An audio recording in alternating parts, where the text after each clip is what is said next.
Oh, that's a good shot. সময়টা 2003 সাল।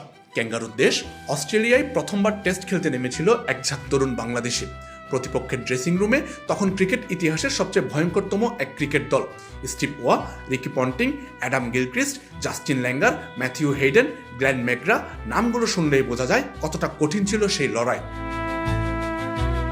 মাত্র 3 বছরের টেস্ট অভিজ্ঞতা নিয়ে সে দৈত্যের সামনে দাঁড়ানো, ভাবা যায়। ফলাফল অবশ্যই পক্ষে ছিল না বাংলাদেশের। অসম সেই লড়াইয়ে বাংলাদেশ দল দাঁড়াতেই পারেনি।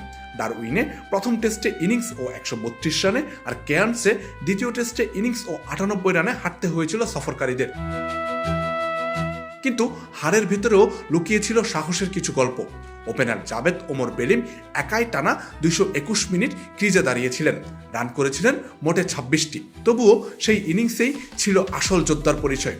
তার সঙ্গী হান্নান সরকার খেলেছিলেন সিরিজের সর্বোচ্চ 76 রানের ইনিংস।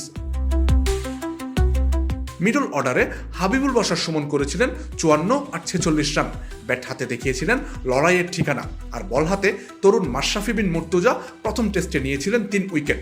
শিকারের তালিকায় ছিল হেইডেন, পন্টিং আর গিলক্রিস্টের মতো তারকারা। গায়ে কাটা দেওয়ার মতো এক পারফরম্যান্স।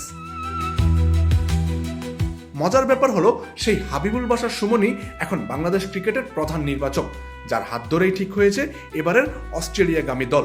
যে মাটিতে একসময় ব্যাট হাতে লড়াই করেছিলেন, সেই মাটিতেই এবার নতুন প্রজন্মকে পাঠানোর সিদ্ধান্ত নিলেন তিনি নিজেই। সেই সময় দলে থাকা মোহাম্মদ আশরাফুল এখন দলের ব্যাটিং কোচ।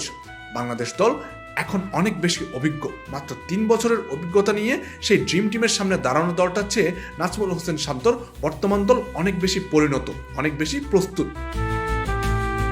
23 বছর আগে যে অনভিজ্ঞ দলটা অস্ট্রেলিয়ায় নিজেদের চেনানোর চেষ্টা করেছিল, সেই দলেরই সদস্যরা এবার ভিন্ন ভূমিকায় দাঁড়িয়ে দেখছেন বদলে যাওয়া বাংলাদেশকে। এবার কি তবে পুরনো সেই ইতিহাস ফিরে আসবে, নাকি একদম নতুন গল্প লিখবে শান্তর দল? আমজাদ হোসেন আবির, খেলা 71।